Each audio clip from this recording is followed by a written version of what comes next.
আধার মারে যদি কোনো হাজি কয় মনে মনে ধারণা করে আমার গোনা মা হলেও না হলেও আল্লাহ আমার দোয়াটা কবুল করলো কি না করলো, তাহলে তার ইমান নষ্ট হবে।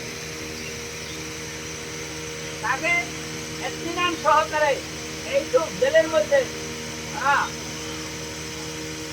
দৃঢ়তার সাথে আল্লাহর কাছে কামনা করা প্রত্যেকজন হাজির, এটা বহুত বড় দায়িত্ব যে আল্লাহর উপরে আল্লাহর তরফ থেকে এটা আছে।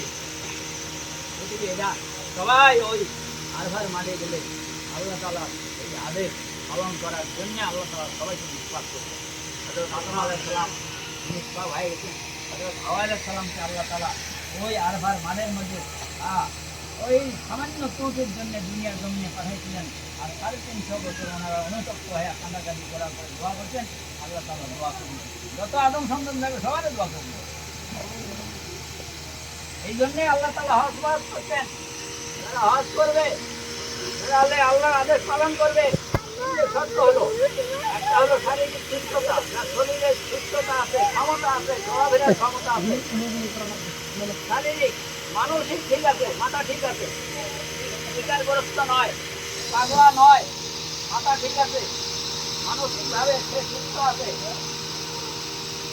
আর কি আর্থিকভাবে সে সচ্ছল আছে। তিনটে হলো মৌলিক একটা অজাপ্তি ওদের জন্য এই তিনটে সত্য, মূল সত্য তিনটে। শরীর ঠিক আছে, মানসিকতা ঠিক আছে, মাথা ঠিক আছে, আমার অর্থকরীয় আছে।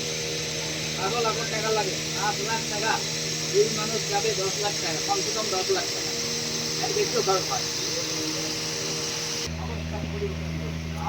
ওটা কানেকশন পাওয়া যায়নি ওটা 300 বর্গর দিতাম, মানে বর্গরের জন্য আমি দিয়ে বর্গর যা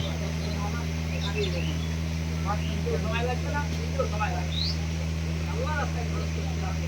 এখন খানি হ্যাঁ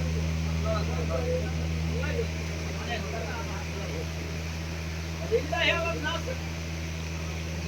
মানুষের উপরে আল্লাহ তাআলা ফরজ করেছেন। তাদের শক্তি সামর্থ্য আছে, এই তিনটা লাইনের শক্তি আছে, তারা অবশ্যই আমার ভারত বিভাগ করে দেখিলাম। সারা বিশ্বের সম্মিলন দেখো, সারা বিশ্বের সম্মিলন, বিশ্ব সম্মিলন, লক্ষ লক্ষ মানুষ এখানে জমায় হয়। খাওয়ার অভাব নাই, শোয়ার অভাব নাই, চিন্তার অভাব নাই, চলার অভাব নাই, কোনো অভাব বলা বস্তু নাই। আমরা তো বাড়িতে একটা 2000 মানুষ খাওয়াইলে 5000 মানুষের স্কুল করলে আমার কত খরচ, কত খরচ, এগুলো খানা খরচ করতে, এগুলো বোঝা চলবে, কত শর্টেজ আমাদের মধ্যে, কত কামের বেলায় আমাদের শর্টেজ। আল্লাহ মেহমান